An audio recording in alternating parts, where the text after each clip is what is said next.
Bwana ni ndani ya kambi hapa ya Kifilipino iliyoko mpakani. Sasa leo kuna mwanadada mmoja aliwajibu vibaya hawa hapa wakufunzi katika uwanja wa mazoezi. Hivyo wakamwita katika ofisi na kumwambia kwamba fanya kile kitu ambacho ulipaswa kufanya mbele ya wanafunzi wenzako. Mdada huyu hapa akiwa na woga na wasiwasi mwingi alitia amri kama jinsi anavyoelekezwa. Ile baada ya kumaliza kuvua tu nguo, mwanajeshi mmoja akafunga mlango kisha mwingine akamweka hapo chini.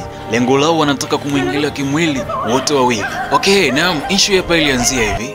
Ni moja kwa moja katika uwanja unaotumia Women Special Force. Leo mkuu wa kikosi alikuwa akitoa maelekezo katika wapa mabinti, ndipo binti moja akasema kwamba kweli nahisi joto sana, acha nitoe nguo. Huyu binti amezoea mara zote kuwa na gao tamu kwa huyu mkuu wa kikosi, lakini pia hata kwa mkufunzi mkuu. Mabinti wengine wenye kujua na kufuata sheria waliweza kushangaa sana kwa kitendo binti alichokifanya, lakini huyu mkuu wa kikosi pamoja na mkufunzi wakawa wanamwangalia tu binti na wasifanye chochote kile, kwa sababu huyu binti anafahamu mambo mengi sana kuwahusu wao. Sasa ili kuonesha kitu alichokifanya huyu binti sio kosa, akawa ametoa amri kwa hao binti wengine nao pia wafanye kama jinsi alivyokuwa amefanya huyo mmoja. Sasa binti moja aitwaye Lea alipinga amri kwa kusema kwamba hapa ni arena na sheria ya arena haturuhusiwi kuvua matisheti yetu, na hata hivyo tunaweza tukafanya pekee mbele ya matron. Wow, kanali nipatie adhabu basi. Basi kanali akasema kwamba ni kosa kubwa sana kuvua t-shirt katikati ya arena, lakini pia ni kosa kubwa sana kukaidi amri, hivyo nyinyi wote wawili mtapokea adhabu. Lea akasema kwamba mimi sikupinga amri bali nilikuwa naeleza uhalisia. Huyo mmoja akamwambia kwamba unachonga sana, mtekeleza amri, kisha wakawa umeondoka kinamna hiyo. Akabaki pale Lea wakamwambia kwamba mtufuate ofisini. Sasa kiuhalisia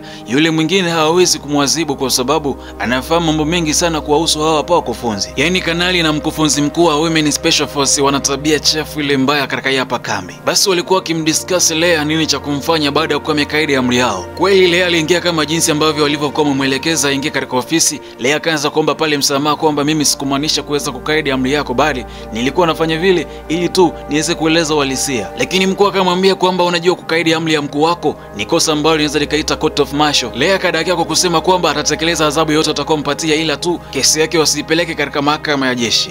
Kwa sababu amesema yeye mwenyewe kwamba atatekeleza chochote atakachomwambia. Wakamwambia kwamba fanya kama jinsi ambavyo ulipaswa kufanya katika arena. Basi Lea akiwa na uoga mwingi na wasiwasi wa kutosha akaanza kuvua nguo yake ili tu kuwafurahisha hawa hapa wakufunzi kama jinsi ambavyo alivyoambiwa, kisha mmoja akaenda akafunga mlango. Lea alichokiogopa ni kwamba kama kesi yake itafikishwa katika mahakama ya kijeshi anaweza kapoteza nafasi ya kuwa hapa jeshini, kisha wakamwingilia wote wawili. Lea alipiga kelele sana.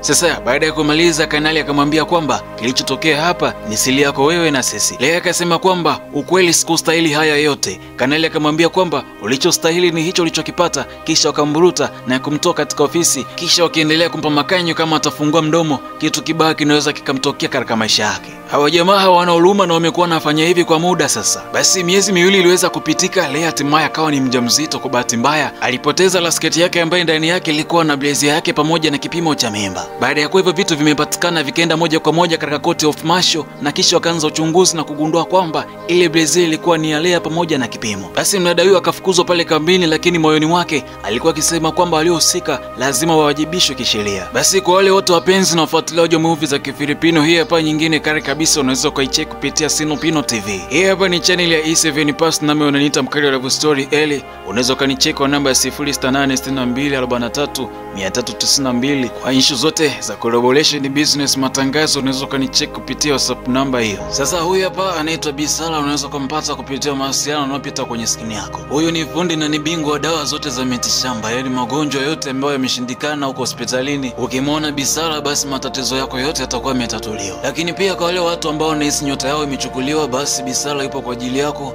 Anaweza kukurejeshea nyota ambayo unahisi ulikuwa nayo na ikawa imepotea kwa muda mrefu sana. Basi Bisala yupo kwa ajili yako kuweza kukurejeshea nyota hiyo na mambo yakazidi kwenda vizuri zaidi. Bila kusahau wale watu wote ambao mnasumbuliwa na kesi mahakamani haishi kila siku, lakini pia kama biashara yako inayomba, Bishamba yuko hapa kwa ajili yako kuweza kukusaidia. Yaani ni wewe tu. Anatoa tiba asili, lakini pia marejesho ni pale baada ya mambo yako kuwa yamenyooka. Anakuambia kwamba hakutozi hata shilingi 100, lakini pia hakuna sadaka yoyote itakayotolewa, bali utamrejeshea kama shukrani baada ya kuwa mambo yako yote yamenyooka. Yaani ni wewe tu kuweza kumcheki Bisala kupitia namba ya simu inayopita kwenye screen yako.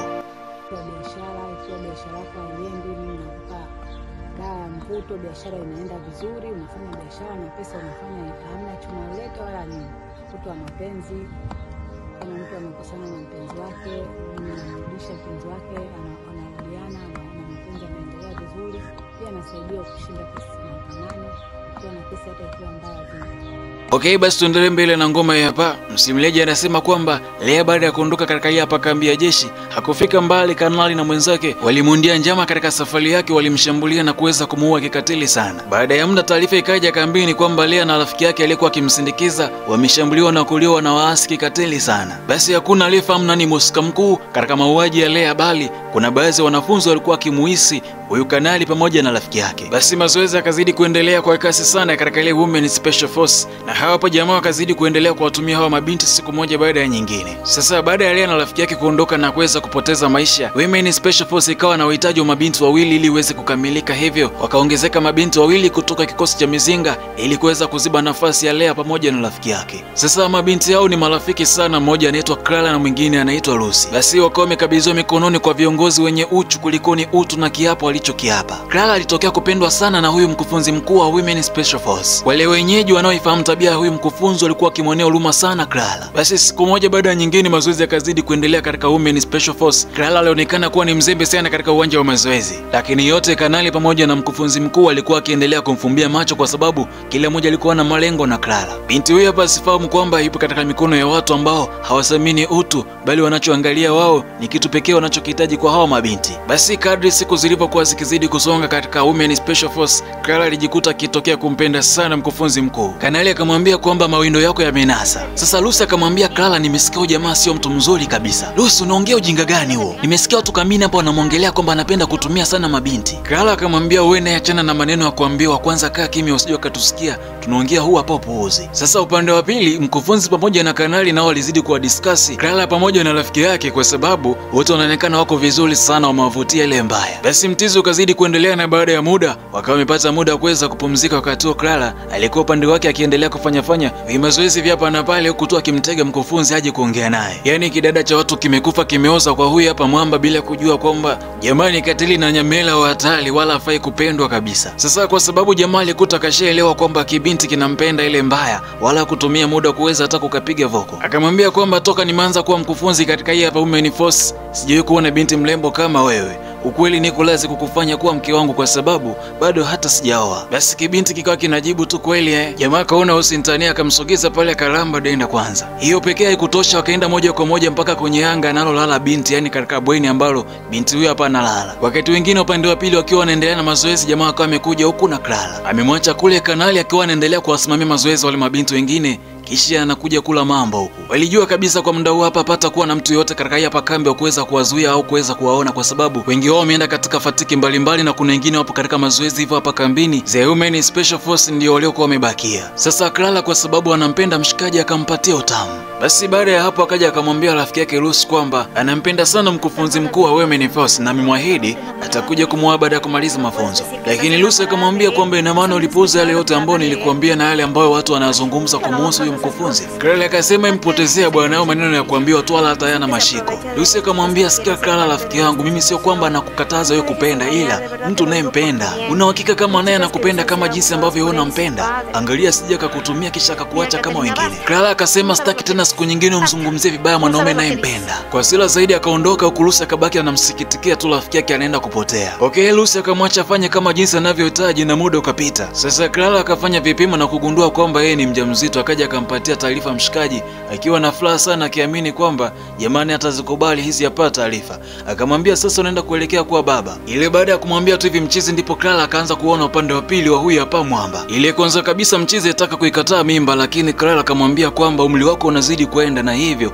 hii ni nafasi yako ya kuwa baba. Lakini jamaa akamwambia kwamba sawa, ila sio kwa hili hapa eneo, kwa sababu hapa kuna court of martial, na vipi kama kesi hapa ikifika katika court of martial mimi na wewe tutakuwa kwenye wakati mgumu sana. Sikia nikwambie Clara, unajua kwamba mimi nakupenda na bado tuna nafasi ya kuendelea kwa pamoja. Hata hivyo bado tuna nafasi ya kuendelea kumtafuta mwingine, ila huyu hapa tusimpatie nafasi kwanza. Unajua unatakiwa kumaliza mafunzo katika Women Special Force, kisha baada ya hapo tutapata nafasi mimi na wewe kuja kuishi pamoja na kuweza kuzaa watoto wengi kama utakavyo, ila kwanza tumtoe huyu hapa. Unajua ni sheria kali sana inaweza kachukuliwa kama kiongozi kama mimi akigundulika amempatia mimba mwanafunzi, naweza nikapewa adhabu na nisipate nafasi ya kumuona hata huyo mtoto. Mpenzi wangu, please fanya kama ninavyokuelekeza. Clara katikisa kichwa ishara Clara kwamba amekubali kile ambacho jamaa anachomweleza, kisha Mwamba akaondoka kinamna hiyo. Anasema kwamba anaenda katika hospitali ya jeshi kwenda kuongea na rafiki yake, ikiwezekana apate madawa ya kuja kufresh hapa ujauzito. Sasa huko nyuma upande wa Clara alikuwa akijiuliza kweli autoe hapa ujauzito, na kwa jinsi ambavyo alivyokuwa akisubiria kwa hamu zaidi kumuona mtoto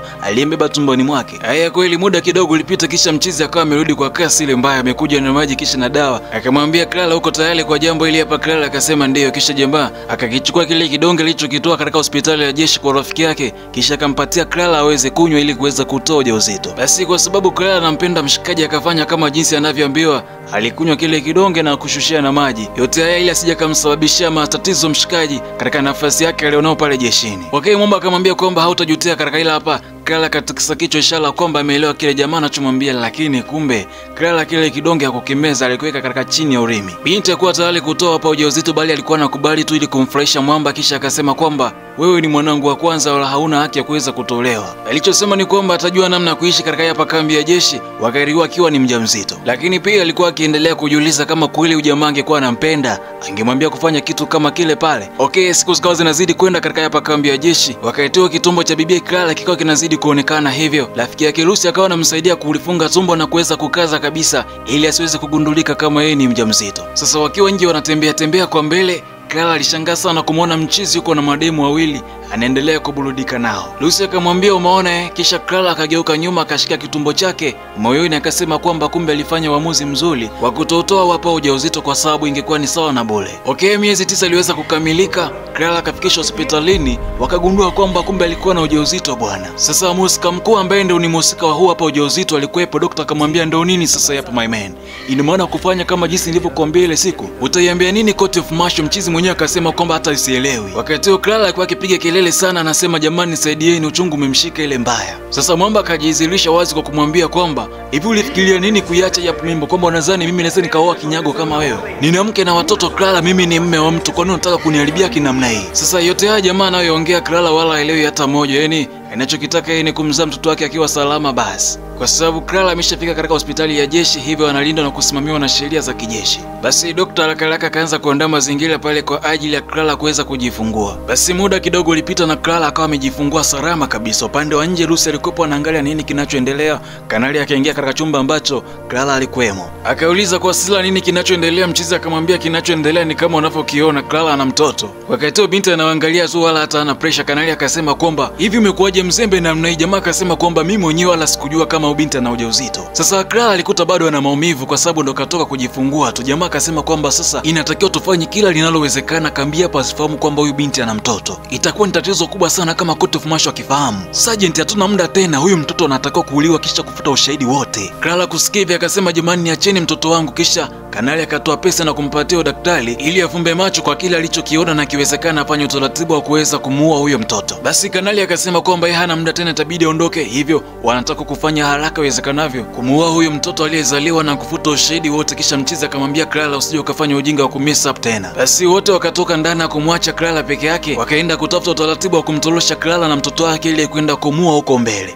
Kumbe Lucy kwa nje alikuwa akisikia kila kitu, akasema kwamba inabidi afanye kitu kwa ajili ya kumsaidia rafiki yake na mtoto wake. Sasa alichokifanya Lucy, cha kwanza alienda kununua kinyago kinachofanania na mtoto aliyezaliwa siku ya leo. Basi baada ya kuhakikisha mlembo mazingira yote yako salama, hakuna mtu anayewaona, aliingia tena katika chumba cha Clara ili kufanya mchezo mmoja hatari sana. Clara mwachie kile kinyago alafu yeye ikiwezekana atoroke na huyo mtoto aliyezaliwa. Sasa shida inakuja ni kwamba Lucy anataka kuondoka na rafiki yake, hataki kumwacha kabisa. Lakini kwa huo hapo wakati hana namna, inabidi kumsaidia mtoto kwanza kwa sababu mtoto ndio main target na anatakiwa kuuliwa. Basi Lucy akaenda kuchukua ule mdoli unaofanania na mtoto aliyezaliwa leo, kisha akamwambia Clara fanya kama jinsi ninavyokueleza. Basi Lucy akamchukua mtoto alafu Clara akabaki na ule mdoli. Okay, na muda kidogo ulipita, kisha akafanya mpango wa kumtorosha pale Clara ili kuja kumuua mtoto wake. Hadi katikati ya daraja moja refu sana ndipo mchizi akamwambia Clara mtupe mtoto wako chini. Jamaa kaona kama Clara anachelewesha mambo, akamchukua ule mtoto ili amtupe chini. Akasikia ina maana utaki hata kuiona sura ya huyo mtoto.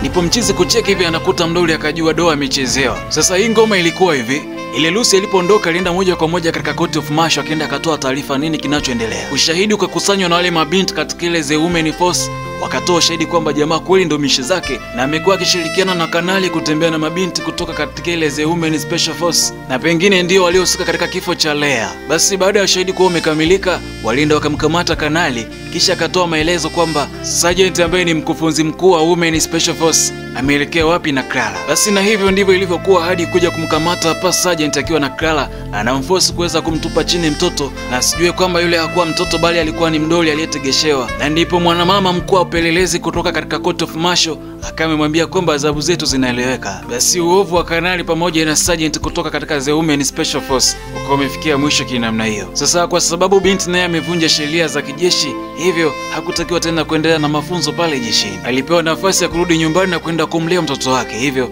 akawa anaagana pale na rafiki yake Lucy ambaye atarudi kuendelea na mafunzo katika ile The Women Special Force. Pamoja na adhabu aliyopatiwa Clara kutokuendelea na mazoezi, lakini hakujutia haya maamuzi ambayo jeshi imechukua juu yake. Aliambiwa sana kuachana na Sergeant kwa sababu sio mtu mzuri, naye aliyapuuza yale maneno. Anasema kwamba upuuzi na ujinga wangu mwenyewe ndivyo ambavyo vimenifikisha siku hii hapa leo, na kama angemsikiza Lucy toka mwanzo asingefika katika hapa siku ya leo kuweza kufukuzwa kutoka katika The Women Special Force. Basi safari ya Clara kuweza kuendelea na jeshi ikawa imeishia kinamna hiyo. Story ya Clara ilimgusa sana huyu mama ambaye ni mpelelezi kutoka katika The Court of Martial, akisema kwamba yuko tayari kutoa msaada wakati wote Clara atakapomhitaji. Binti alifurahi sana na kusema, mmekuwa wema sana kwangu mimi na mtoto wangu, kwa kweli sitoweza kusahau wema huu hapa mlionifanyia kwa siku hii hapa ya leo. Okay, na mkufikia mpaka hapo nami niseme sina la ziada tena katika mzigo hapo unaoitwa Clara's Secret and Army Ambush. Usisahau tumeanzia katika story inayomhusu Leah, tukapita katika story inayomhusu Clara hadi tunaenda kumaliza hapa mzigo. Hii hapa ni sauti ya mtoto wa mama Ellie. Usiache kucomment na kusubscribe channel ya E7 Pass. Tukutane tena katika ngoma nyingine kama hii hapa. Bye.